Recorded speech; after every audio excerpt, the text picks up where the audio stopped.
This sermon is called Living in the Moment. The date on it will be 1/4/09. Okay, everybody has had their New Year's Eve. Big celebration. So you've gone out over Christmas and Thanksgiving and you've eaten too much. At New Year's you may have drunk too much. You maybe extended yourself monetarily, in most likelihood. You won't get the bill until the end of this month, but it's getting close. But the thing is that living for the moment is not what Jesus ever preached. He saw something bigger. We are all heading towards a final destination. We need to look long term.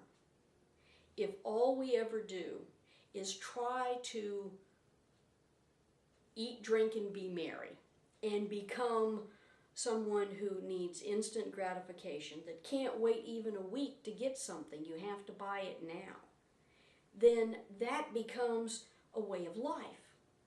But if you're looking long term, you are seeing what needs to be done, you're planning ahead, and then you can adapt as you go along, because things change. I was going to stay in Galveston for another 3 years, but things change. But I did have a long-term plan. I think one of the things that people don't understand is that by planning long-term, they create a sense of security, and the final destination is heaven. If what you do is to build up credits, is how some churches put it, a good deed, click, you get a point. That's not how we look at it, but it's an interesting idea, and it does hold some validity. If you look towards your future as becoming an inhabitant of heaven, then you're looking in terms of changing the way that you look at your life.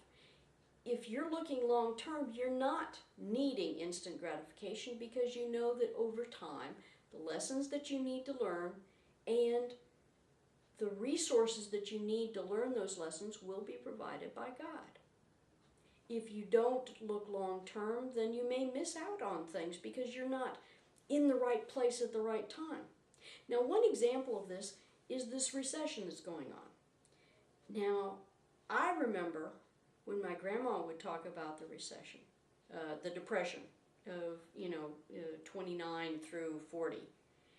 It was revolving around the idea that if you had a job, you should be investing money, because that's part of the way that things like this end, is that people do things, investment, not going out and buying that new pair of shoes, but investing in long-term things.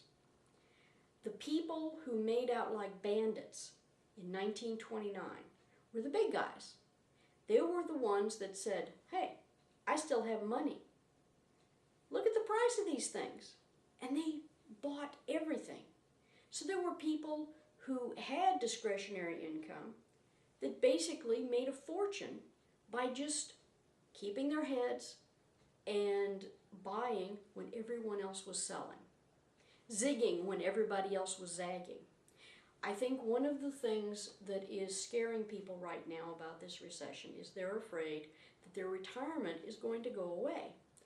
But what you need to understand is, unless you're retiring in the next 5 to 10 years, it's not an issue, because things change. This is a market fluctuation, just like we've had pretty much every 10 or 15 years the whole time I've been alive, and back further. My dad told me, he was an economics professor, that one of the things that differentiated people who panicked and basically pulled everything out of their banking accounts and their retirement accounts and their investments is that they lost out. Because even though they had the liquidity, the money cash on hand stuffed under their mattress, they didn't have any resources being gained by doing this.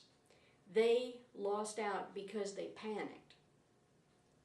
if you're young, this is the time to invest because the stock market will go up. I do believe that the stock market has bottomed out now. 2 months ago, I couldn't say that, but now I do think that is the case. If that's the case and you have time between 10 and 40 years of investing left to do, keep putting in those retirement monies. Keep investing, because in the long run, you're going to be one of the ones that wins. And like looking at heaven as the long-term goal, you are taking some sacrifices now for the prize. So everybody take a deep breath, and unless you are starving and out on the streets, do what you can with your money in a conservative, responsible fashion. But if you have the extra, invest it. Because that's part of how we're going to get out of this. God bless the whole world. No exceptions. Angel Eliza.